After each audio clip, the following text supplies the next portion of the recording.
And welcome back to the Constitutionals podcast. I'm your host, Chad White. If you didn't know, this is the podcast for the website, cpluscomedy.com. Like I just said, it's a website. Go there. Haven't been doing this for several weeks now. First episode in a very long time. But listen, we're coming back. We got somebody good. We got somebody great talking to a very good comedian, Alyssa Limperis. I thought there was an A in that last name. There's not. Alyssa Limperis. We'll start off this episode with a conversation with her. Recorded this a couple of weeks ago, and now I can finally put it out. She has a new special on Peacock called No Bad Days, where she covers the discovery of her father's cancer. I believe it was cancer, and then his eventual passing, and then dealing with it and everything leading up to it. It's a wonderful special. It's truly great, and just heartbreaking and sad and devastating, but funny and very, very clean. And not like clean like there's no curse words, but clean as in it's a very produced production in which, you know, there's cameras everywhere, lots of guerrilla nature stuff, and then, you know, halfway through the special is when the death happens, and it's a very sad and tense moment, and you just have to deal with it. I think if you have Peacock, definitely check it out. Also, Peacock's free, so I don't know if it's on the paid version. I currently have Peacock for this month just to get through some things, and it's sitting. I've seen the special already, but I'm so tempted to go back and watch it again. Alyssa's a very interesting person. She's very good to talk to. She's very what's the word I'm looking for? Empathetic. And you can empathize with her. She can empathize with you. She understands how to give. If it's more like, you know what, it's a special, but it's also kind of a one person show in the way it's produced. And you know what, I can't say enough about this. Listen, if you want to check it out, Alyssa Limperis over there, No Bad Days on Peacock. You can also follow Alyssa on. Oh, I promise, I'm still good at this. Alyssa Limp Instagram, AlyssaLimperis.com, and Twitter, Alyssa Limp. Basically, just type in Alyssa and then Limp, and you'll pretty much find her anywhere. She's even on YouTube. Apparently, some of these links are purple, and I've clicked on them. You could even like her on Facebook. And it even seems she might be on LinkedIn. So if that is your bag, I mean, I can't tell you how many people that are in the industry that I follow on LinkedIn. It's cool. It's cool to be like, hey, these people are working people too. No Bad Days, Peacock, Alyssa Limperis. Check it out there on Peacock. Okay. At the end of this, we're going to transition. If you're watching the video, you can go check out this interview in a breakout on youtube.com/cpluscomedy, which you're probably already on right now. And if you're also listening to this audio version, we'll go to the interview. So that's how things work. Check out the interviews, youtube.com/cpluscomedy for the video version of this.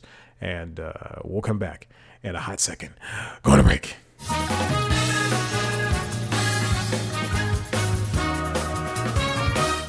Okay, Alyssa, how's it going? Hi, Chad. Good. How are you? I'm doing well. I see your backdrop there is the stage that you performed on, and that's so many good memories. Yes. Yeah, exactly. For me, it's a green. Yeah, for me, it's green. But I see it in the corner there, and it reminds me of being back in New York. It's green. I thought that was real. Well, you thought I was. The show's tonight. Yeah, I'm doing it again. Yeah. Oh my gosh. Well, you know, it's a show that can be done many times. You know, it felt it felt very intimate, especially not just the subject matter, but just the way you told the story. So I give you kudos for that, really. Thanks. I appreciate it. Yeah. And it's true. It is an intimate show, and it is really dependent on the audience. So I do feel, even though I've done it so many times, it changed every time, depending on how the audience was feeling or receptive to it or whatnot. Yeah. Well, how'd you approach writing it? Well, it kind of happened in two chapters. I went home to live with my dad and then came back after he passed away. I was living in New York City, and just was doing comedy, but felt like I couldn't talk about anything else because I had witnessed this crazy thing and horrible thing. Right. So it's weird because I don't remember even writing. It was more just like, I have to like say all this stuff. These are feelings that I have that are very clear to me that I have to say. And then I honed jokes within it. So I think the writing process for this was very much like, I have to say these things. I have to get this stuff off my chest. And then how do I make it funny? The making it funny, okay, I can figure out how to do that or add jokes or work out bits. But the origin was like something I had to say. Yeah. And, I think it's very smart that you don't have to, even when there are parts where there were jokes and there are parts where there weren't, you didn't feel like there was a need to force something in there, especially towards the middle where you get to the actual death part. And there's like this well of emotion that's just pouring out over the audience. Everybody's deathly silent. And then you walk down to the middle of the auditorium and there's an empty seat. And then you have that interaction. And that kind of just like breaks all of that tension. None of that felt forced. And I think that's good and admirable, especially now knowing the way that you approached writing it.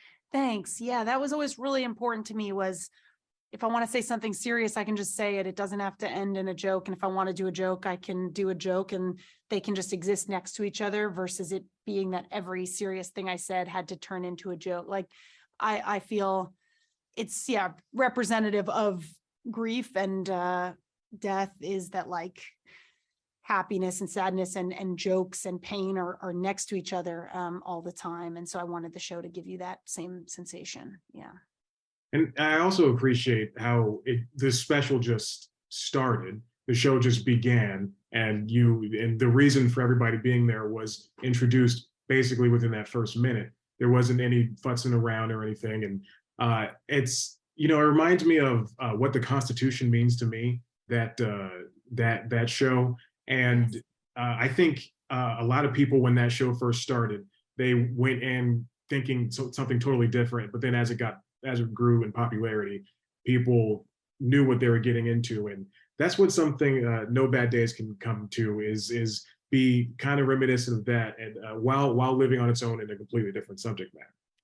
Yeah, I have always started with a joke. It's basically I've always started, it's changed a bit, but it's always been a one-liner right away. And I think it's important to immediately let the audience know, like, hey, here's what happened and we're gonna be okay laughing at it. And that was always very helpful for me to start the show right at the top with that.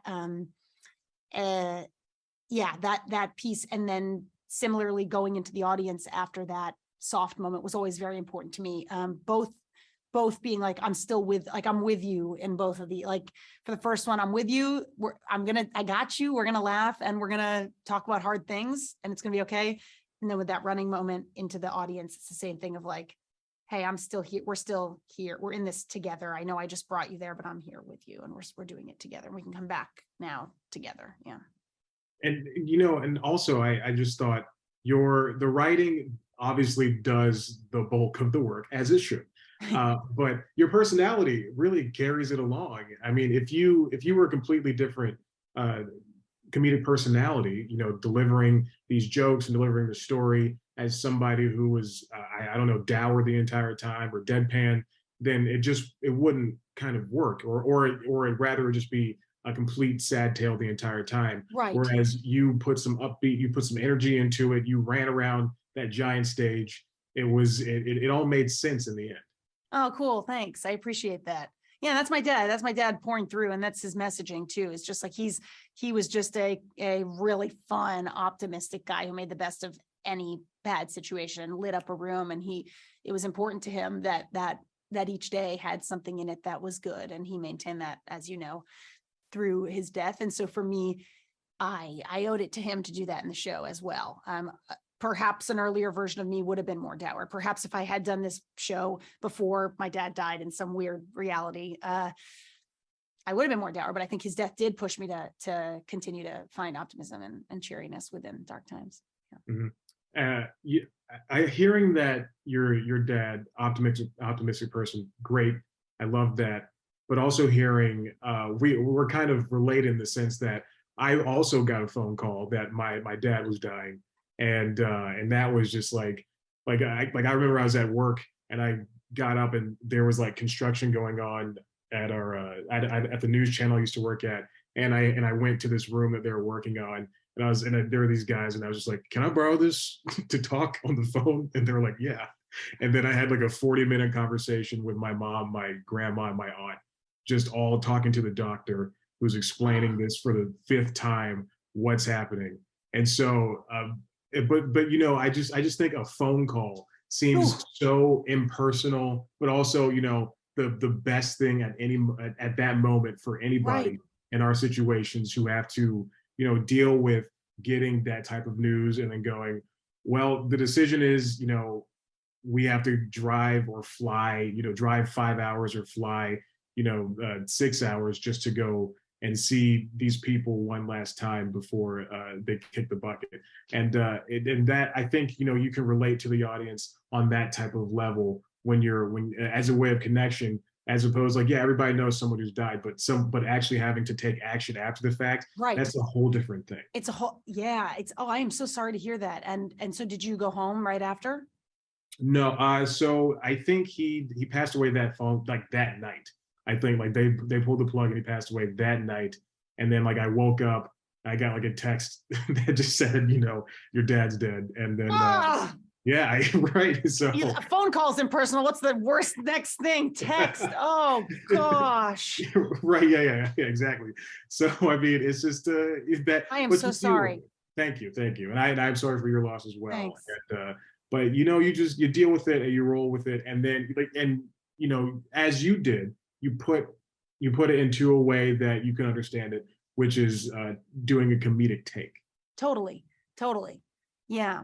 And that the whole phone thing, it's an interesting point. It's like, it is also very death and grief. It's like your normal day is happening, and then this thing that normally is just your phone, like delivers this message that changes your whole life. And then now you're stuck with your whole reality is the same because it's on the phone. Yeah. You go back to your job, the construction workers are there. It's all the exact same, but this fundamental tectonic shift has just happened. And then you have to just carry that. And that's heavy. It's a heavy thing to carry while you continue normal life. And so I think talking about it and sharing it with audiences and letting audiences share with me has been such a gift because it's heavy and we're all carrying it. And so to be able to lighten it up a little and connect with someone on it, it's nice. Yeah.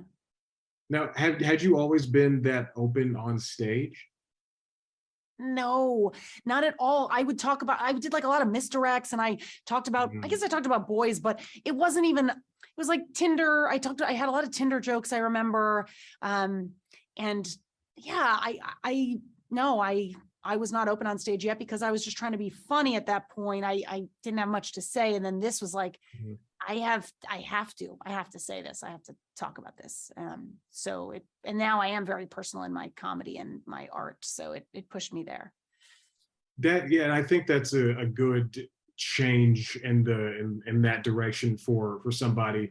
You know, Definitely. It's sad that it had to come that way, but it's a very good push for you in order to find your voice on stage. And now you can take that into the other parts of the entertainment world, whether it be in your acting career, or if you go on stage, or if you continue doing shows like this, which can be a profitable thing. You know, comics like Mike Birbiglia, he's not even, I wouldn't say stand up, he's more of a storyteller who's funny. So you can continue doing this, and I think it's a very good and fun and interesting way to do comedy differently. Totally. No. And I feel definitely in terms of live comedy that this will be the way I do it, is like starting at the core. What is it that I want to say? And then how do I make it funny versus like, what do I think is funny? And yeah, I agree. In TV and art, I feel it very strongly as I continue with TV and movie projects. I'm in this show, Flatbush Misdemeanors, right now on Showtime. And that's a show that really deals with, I don't know if you've seen it, but it's like super deals with heavy topics, but they do it in such a funny, light way. And I play, you know, an addict in it. And I felt very like, oh, I'm grateful for this experience to have shown me vulnerability on stage, because that does it. It's the same thing, just with someone behind a camera or in front of a camera. Yeah. And, you know, I also appreciate the producing behind it all, where it's like when you laid that on stage and we saw that top down view, that just opened up the entire world of this comedic, this story moment. Like at no point did I ever think, oh, we're gonna see this woman lying in the middle of the stage. I don't know if you had tape on the ground to show you where you should lie, but like direct middle of the stage, making eye contact with the camera, slow counting, and tears welling up in her eyes. That is, and then also like seeing like a guerrilla camera shot on the side of the stage with you laying down, and then there's somebody in the crowd. Like it's wonderful producing because, and I can take that because I work as a producer, so I can take that into consideration and see Totally. that everything is coming together, and it really helps elevate the story to new heights. Oh, thanks. I really, really appreciate that. And that's how I feel too. And yeah, we had an all-female EP team, and I was directed by Lance Banks, who was just phenomenal. And Christine Ng was our DP, and they just did all those shots. I agree that moving shot where it was catch, because I move so much that I think it helped it feel really fluid, and it helped it capture the feeling you get when you watch me live. And that's my favorite shot of the special, the above shot. That's my favorite shot. Yeah.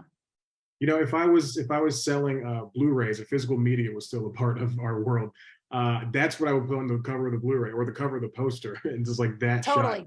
shot. Totally. Yeah. Blu-rays. Yeah. They came and left. I've got some over there, and they're very sad. I don't use them that often because streaming exists. But I know they really came out right before streaming. Like DVDs were already on the way out, and they're like, "What about us?" And it's like, we don't know. It's time. Yeah. It's done. You missed it.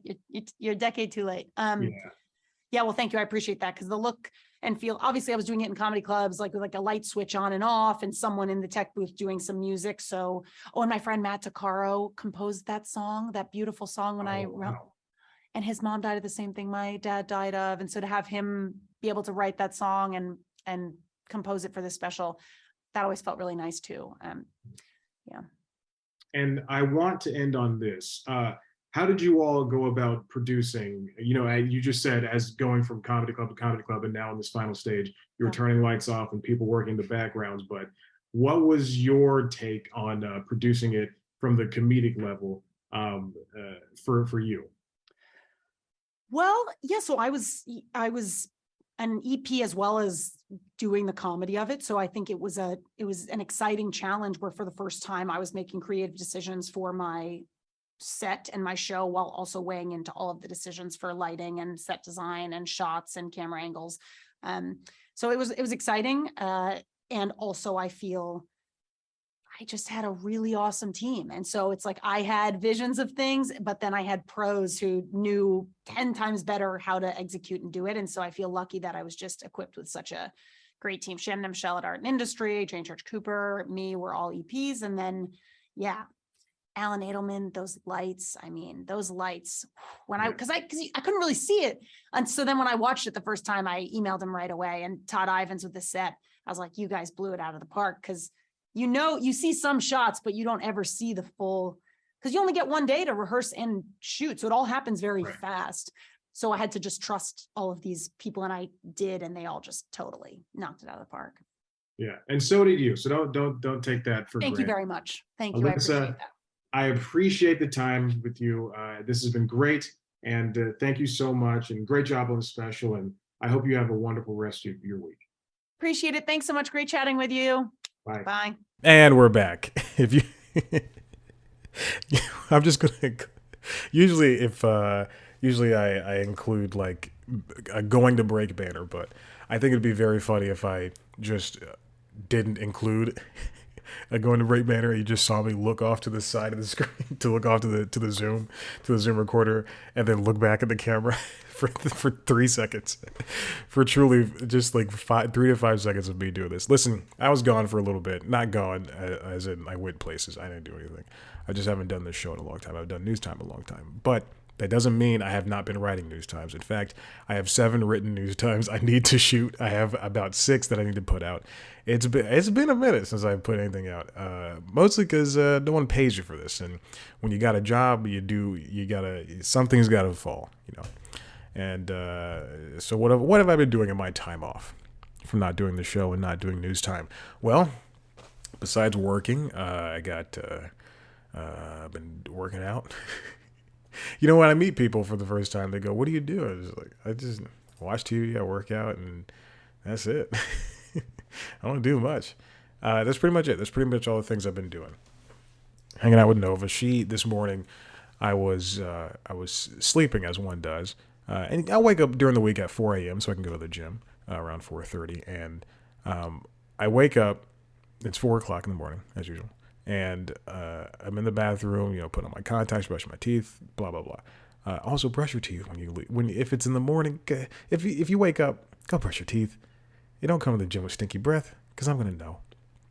Anyway, I wake up, I do all my stuff, and Nova is screaming her head off, just yelling, just row, row. I'm just like, dude, you gotta chill out. What's going on here? She did it last night too. And then last week she was just very solemn. And this week she's just screaming her head off. Cats. What are you gonna do? That'd be a good episode title, but this title's Alyssa Limperis. All right. So let's do this.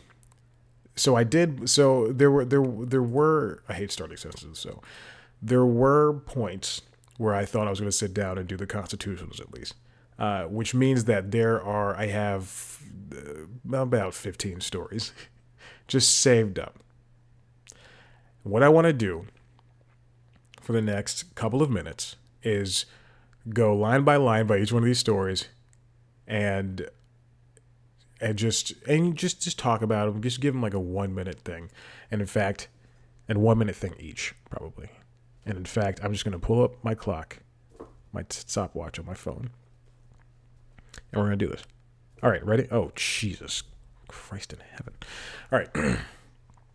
Here we go.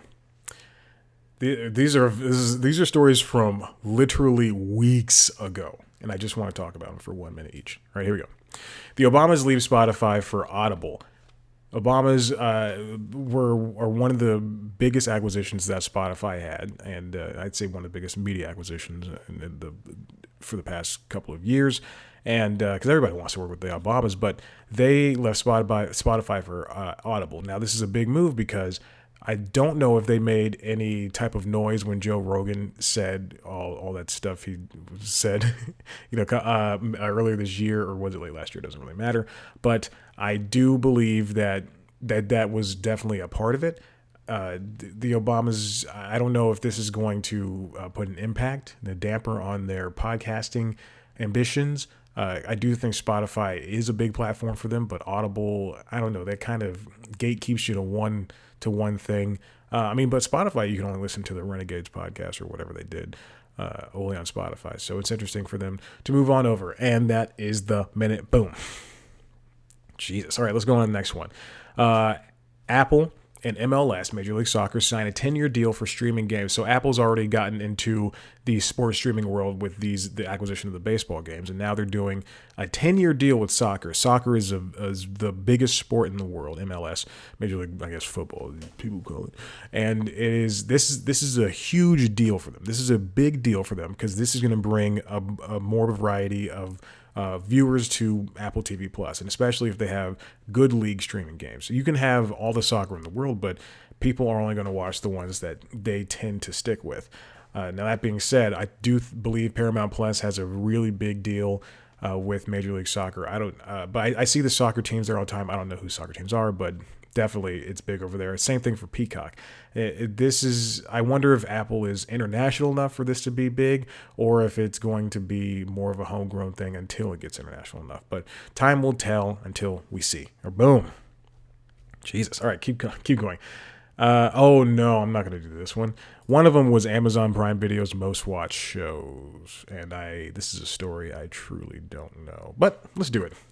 Let me scan over it really quick and see exactly what we're talking about. Oh, there's a chart. There's a handy dandy chart over here. Got another great title for this episode.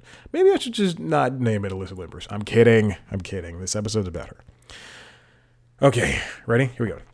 Amazon's top viewed shows. Now, we know that streaming services do not put out their numbers. Netflix famously doesn't, and I heard Ben Stiller is a little frustrated that he doesn't know how many people have watched Severance and on Apple TV Plus and Prime Video. There's no exception there. But now, only when the shows get big or when the movies do something well, people will get the numbers released, or companies will release numbers. Now, Hunters is one of their top shows. Upload season 1 is one of their top shows. One of their top shows, but it's not as big as Hunters, which is the number. Okay. Series and total episodes. All right, total minutes. Hunters, Upload, The Boys season 2, The Wheel of Time, which is definitely something they put their money behind. Marvelous Mrs. Maisel season 4. Reacher did the best out of everything in Bosch season 7. Now, they obviously have the shows to do this, but I think they recently had a redesign, and I believe that this is going to help them in the long run. Prime Video, if you're going to continue, if you want to, I know we're a little bit over time, but if you want to continue to get more viewers, this redesign definitely helps, and I think that you have to be a little bit more out there when it comes to your shows. I remember a couple of years ago, was it Peter Rice was looking for? No, it wasn't Peter Rice. Why am I looking at Peter Rice? I'm sorry, I have a different story I'm talking about. I remember a couple of years ago, the guy who was in charge of the Prime Video stuff said that they wanted just more broad, bold, not bold, but broad things like the Game of Thrones, and Wheel of Time is definitely that, if anything, and Reacher is definitely that, if anything. So they're proving that point well, but I think shows like Upload, even though they don't do as well as shows like The Boys, they can definitely branch out and to do weird things. Sorry, that's 2 minutes. That's my bad. Okay. This is from June. Jesus, this next story is from June 28th. It is August 15th. We'll get a little bit more into ad-supported stuff as time goes on, as these 1 minute things go on. But I do want to just go ahead and quickly cover this. Let me sign into Wall Street Journal. Why am I not signed in? And it says waiting for it. Come on. All right. Who cares? And here we go.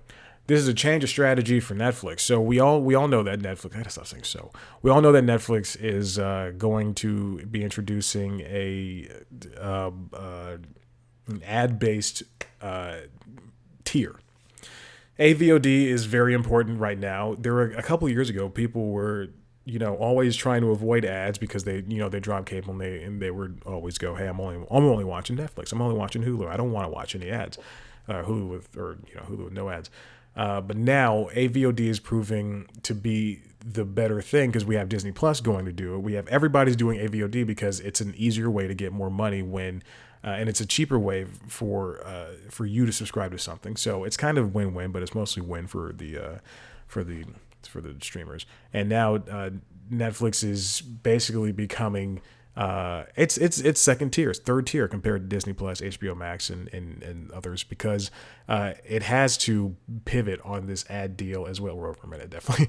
It has to pivot on this ad deal thing, but then it also in releasing these shows, binge viewing has become its own captor, whereas Only Murders in the Building is doing well week to week on Hulu because you have 10 weeks, or they do 3 episodes at one. They do 3 episodes when it first airs, and then 7 weeks after the fact. So when you do 7 weeks of episodes versus you're doing 1 day of episodes and dropping everything at once, you're kind of shooting yourself in the foot because Stranger Things is going to taper off, but Only Murders in the Building is going to do same thing for Better Call Saul, even though it's a linear, but it's on AMC Plus. So you're going to get people talking about it, and it's a shame that Netflix really is the binge model does not work for everything, and even when they try to do weekly stuff with, I know they have some Korean television shows that come on weekly,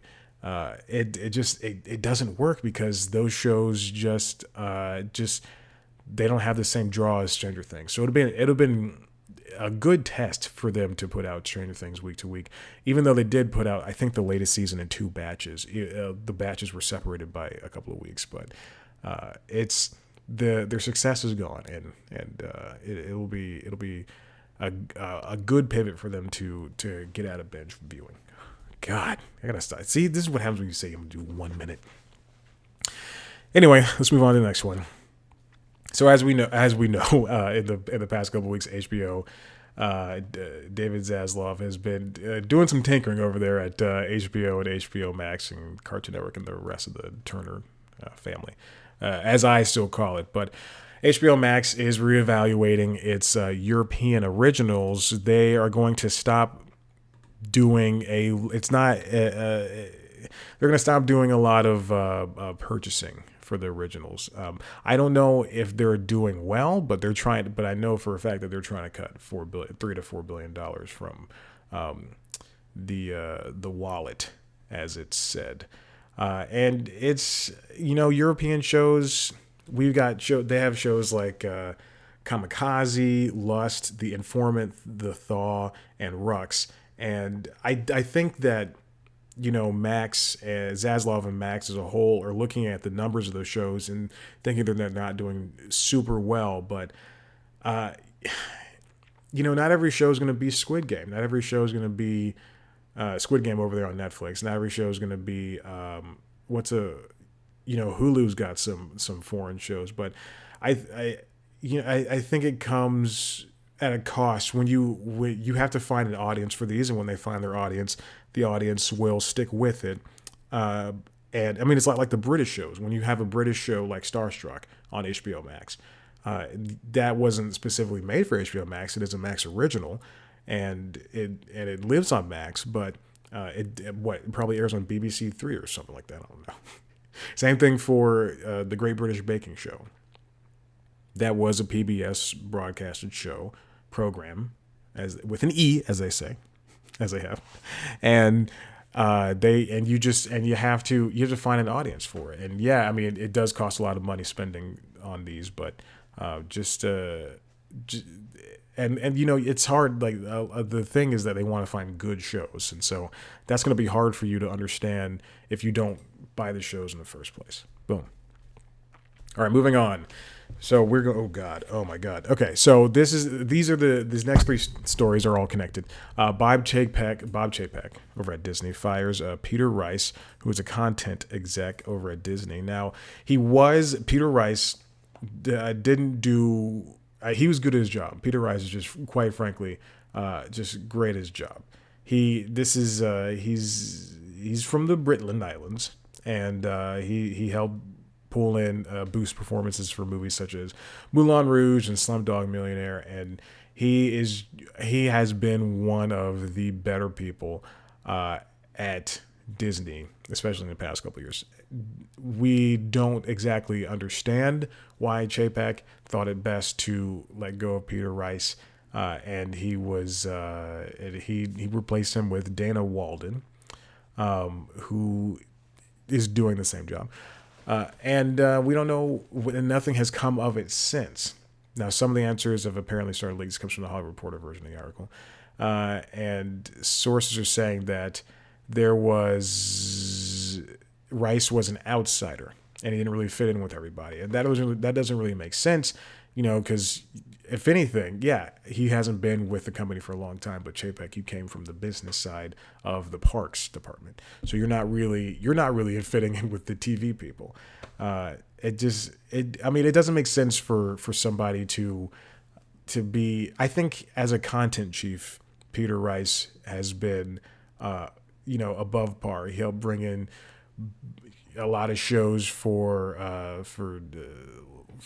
the streaming platforms, for the linear stuff, and that's not a takeaway from Dana Walden, because apparently she's helped bring in Nat Geo's TV content strategy and really helped with that, as well as anyway, Rice is gonna have to go somewhere, and whatever company is gonna get him is gonna be very lucky to have him, because he's definitely somebody who could pick and choose what shows would work for what platform. Boom. Okay.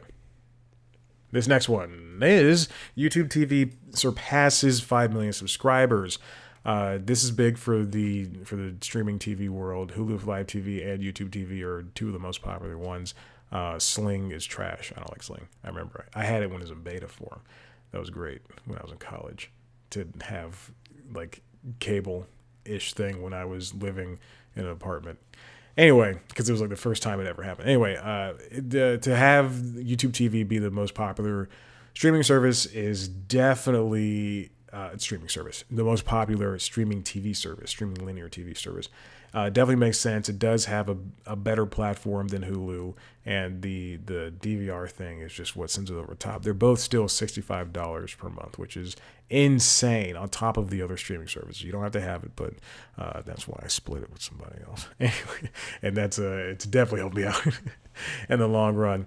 I like YouTube TV. I'm glad that they're doing well, and I want to see where they go from here. I just want more features. I want 4K to be free rather than paying another $10 a month for it, and I do not pay for that because that's ridiculous. All right. Okay, here we go. We're talking about Netflix again with its ad deals. So Netflix is renegotiating its deals with the likes of Sony, with the likes of Universal, the likes of Paramount, the likes of Warner, so that it can show ads on the shows that it acquired from those providers on its platform. So that means if they want to show ads with New Girl, for instance, which is Fox Broadcasting. Although I do think it was a Fox show, but does Disney own that now? Whatever. Okay. Let's pretend Fox Broadcasting still owns the rights to New Girl. If they wanted to show ads with if Netflix wanted to show ads, if Netflix wanted to include New Girl on the ad tier of Netflix, then they would have to go to Fox Broadcasting and say, "Hey, can we show ads on this show? We will give you a percentage of the money." And that's basically what that's dealing with.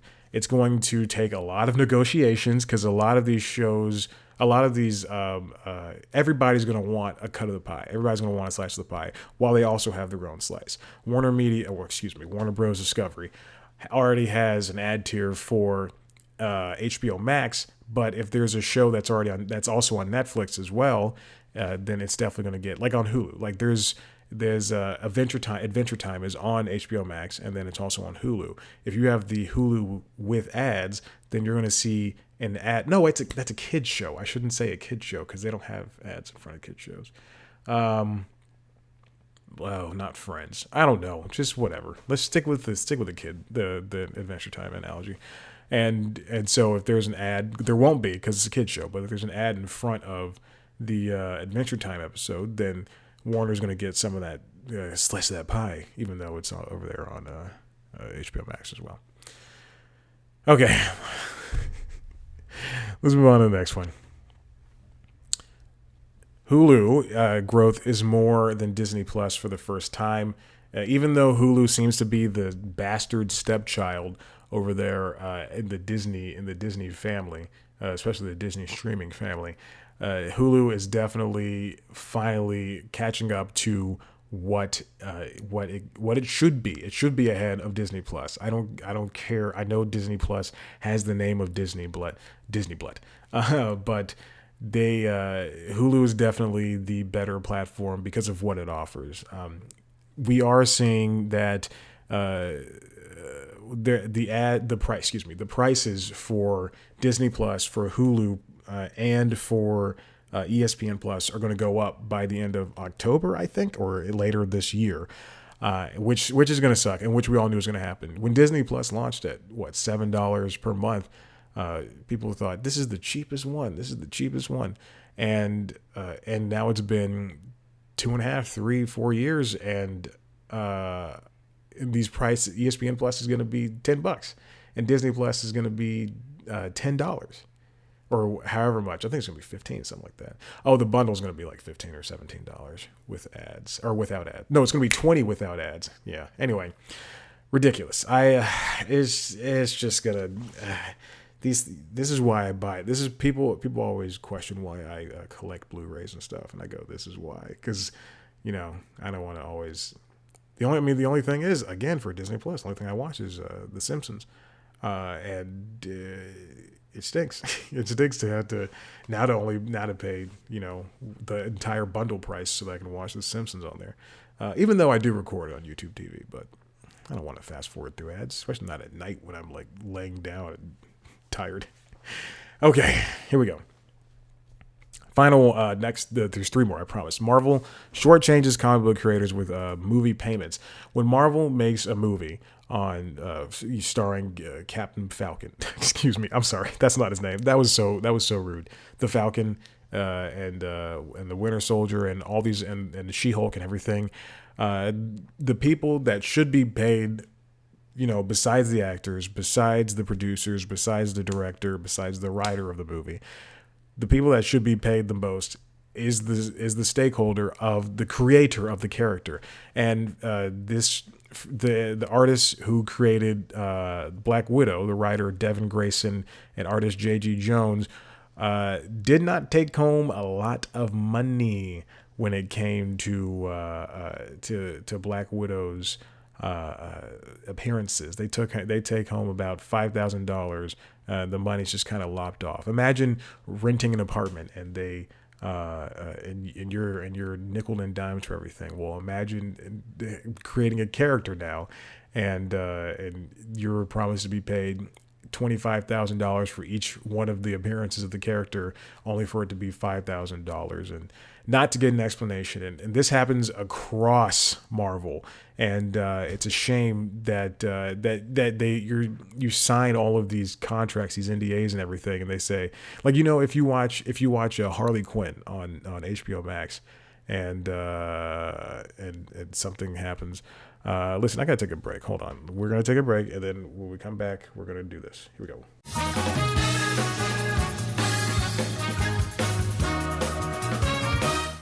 All right, back from break. 3, 2, 1. Hey, welcome back. True or false? I had to drop somebody off at the hospital really quick. True.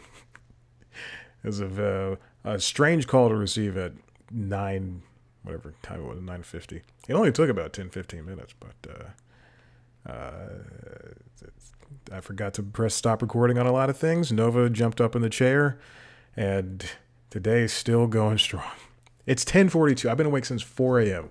Sometimes I look, like on Fridays I go grocery shopping, and sometimes, I'll work out. Not sometimes. I'll work out. I'll go for a run, which is typical for Monday, Wednesday, Friday, and then I'll go grocery shopping, and I'll do what I need to do, and then I'll sit down at my computer. It's like 10:15, and I go like, all right, time to do some work. And we've had summer Fridays for the past for the summer, and so usually if I'm done around 1 and no one needs me, then I can log off, which is great. So we're talking about Marvel movies and how comic book creators don't get paid. That's basically essentially the brunt of it. But there's another thing I also want to mention, is that there's like Sebastian Stan's Winter Soldier, is if the character does a cameo, and which technically Sebastian Stan's Winter Soldier does a cameo in Civil War because he only appears in 22 minutes in the movie, even though he's the major factor of the movie.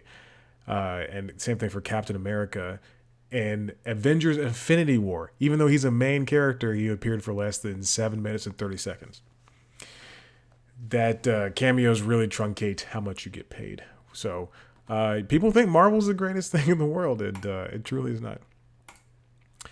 This is something I want to... Oh, hold on. All right, hold on. I definitely have to pull up this clock.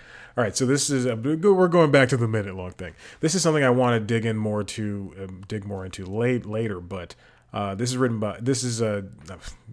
You'll see who's written by, Casey Newton. But he writes about why Medium didn't do exactly what it was supposed to do. It was supposed to be this blog space where...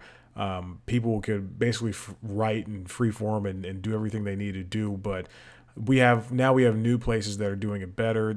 It's basically essentially a newsletter platform, but when you have things like Substack coming out and other places where people can get paid a little bit easier than what?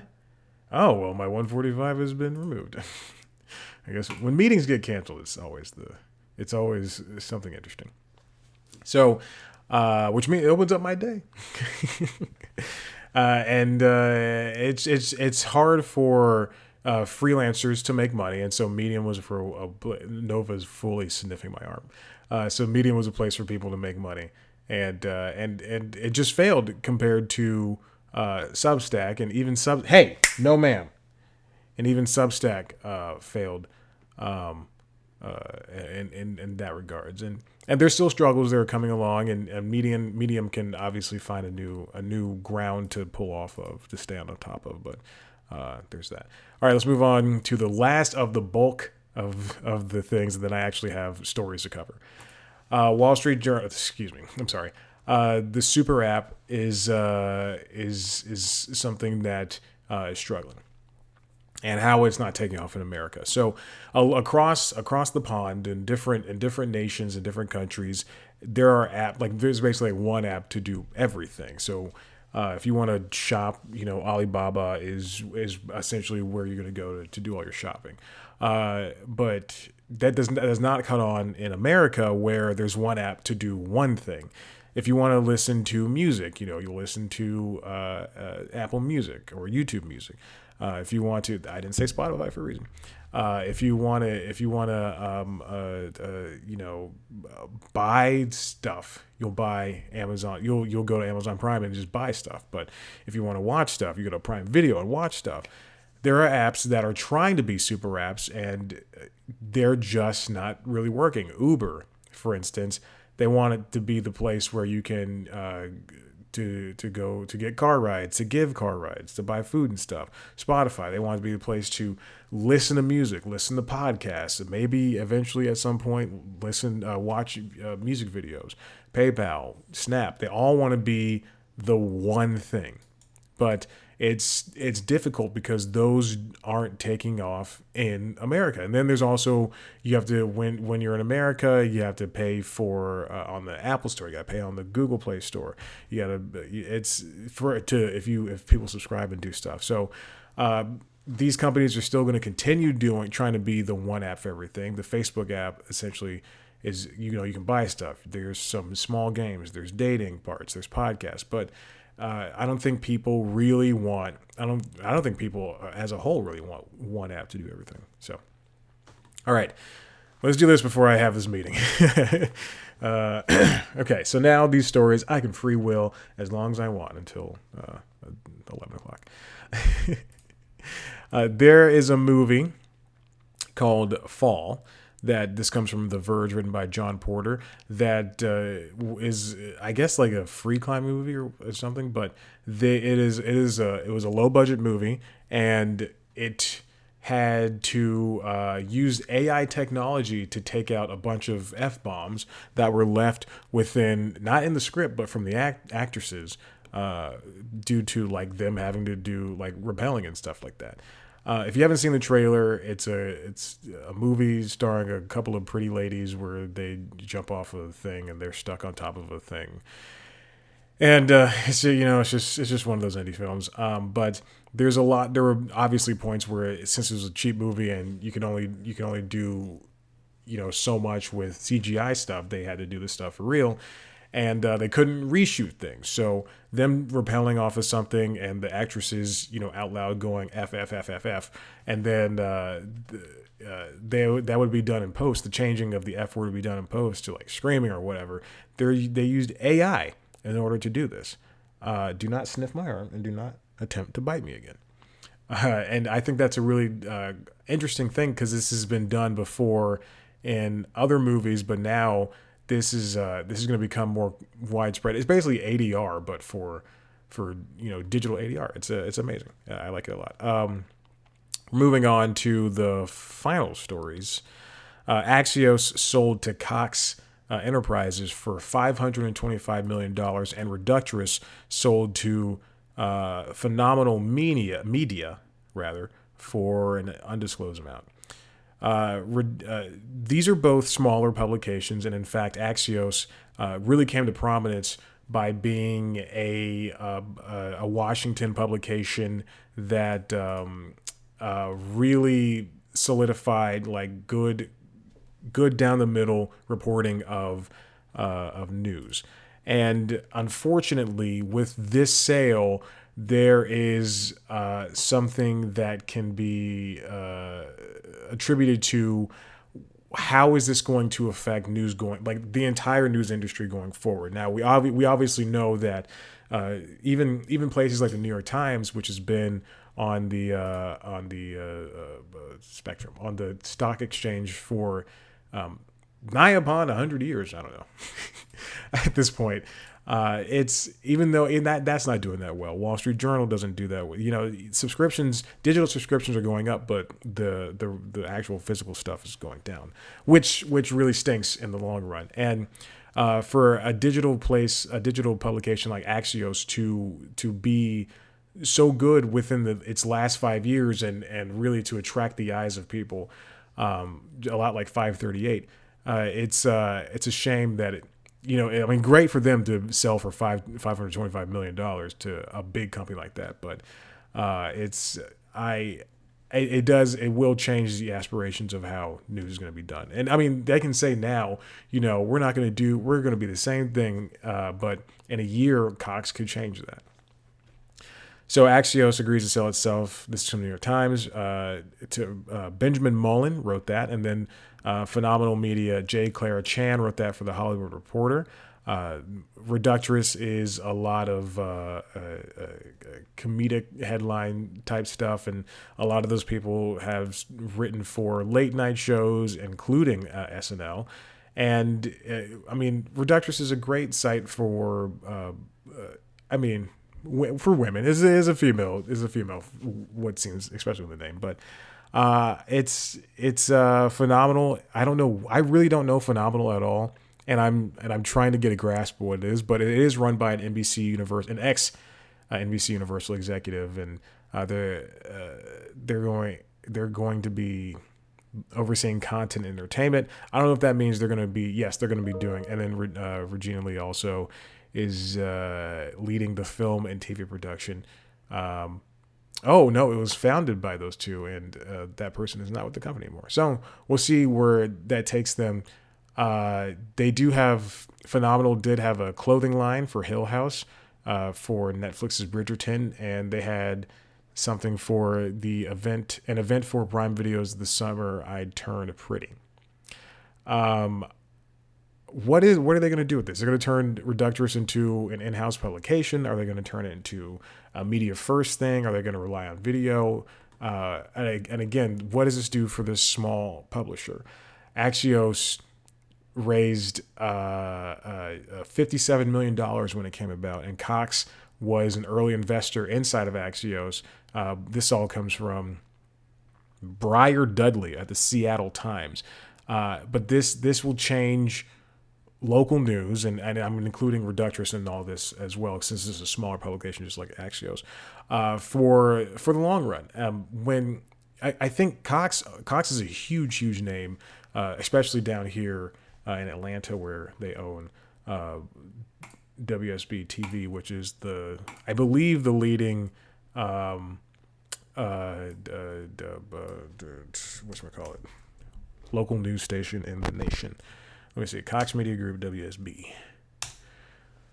Yes, they do own WSB TV. Anyway, how does this change local news? Where is this gonna take them? We know that companies like Sinclair have really damaged how particular your local Fox broadcast is, and quite frankly, it is outstanding to see, even like just one channel in your local district go downhill, and then you have to rely on the other three so that you're able to actually get some news. But even still, even then, you've got, especially in Atlanta, one of them really turns into like a pop culture thing. Another one. One of my work that turned into pop culture thing. Another one turns into the NBC affiliate here in Atlanta, turns to pop culture, and then you got the other two, which and they're all lacking in money. They're all not doing well from what it looks like. But in terms of viewers, they're doing well. But I'm talking about, having been in that world, they ain't got nothing. That's why they pivot. That's why they do different things. Local news has to remain this place a lot like PBS NewsHour, which is what I prefer to watch Monday through Friday. It is Monday through Thursday. Friday, I watch the marathon on Food Network of Diners, Drive-Ins, and Dives. That's not a joke. It's a good marathon to have. And is this going to put Axios in a position where it's not going to be able to report the news it needs? I feel that this is what might happen. And we've seen it happen.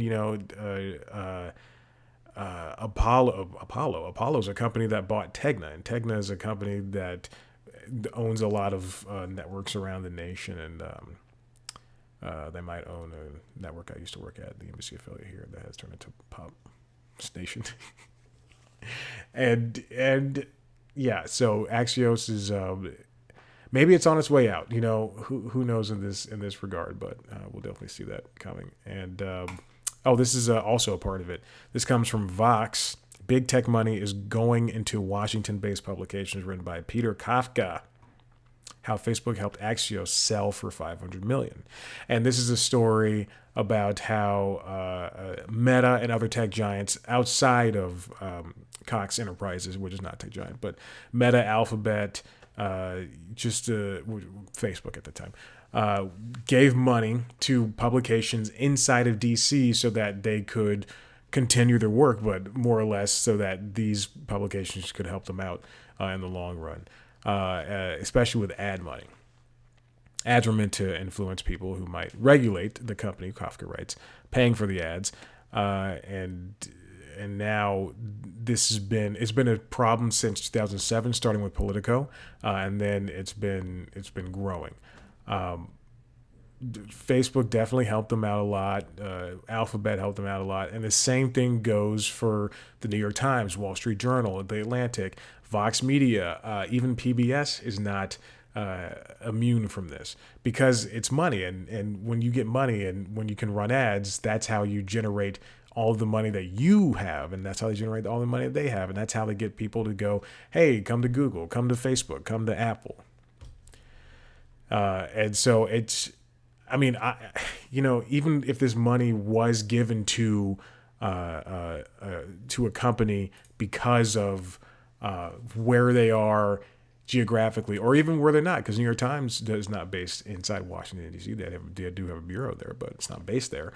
It really shows how money is the media is influenced by money, and we have to be careful, and you have to double check, and this really extends to the reasoning that you need to know where your news is coming from and who's influencing the news. And I think that's why NPR and PBS and all this other public stuff, and even your local news stations and Axios, rather, to some degree, you really have to take into account when they report a story on a big company and say, and also, when they're like, Google did this and also Google gives us money.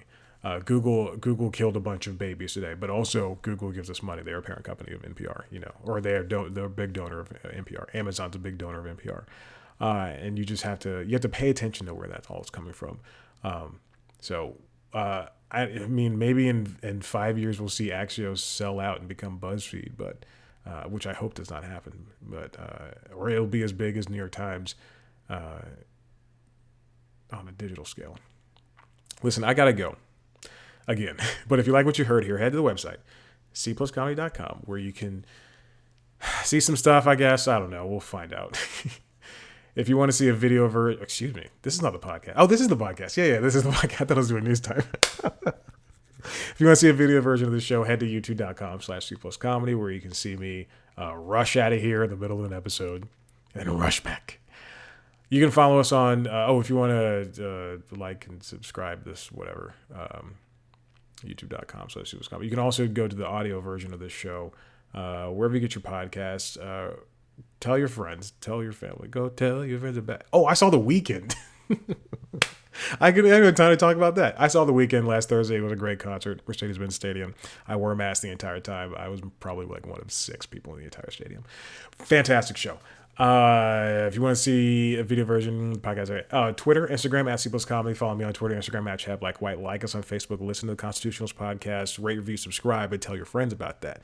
And definitely check out No Bad Days on Peacock. Alyssa Limperis, she's great. I hope you like the interview.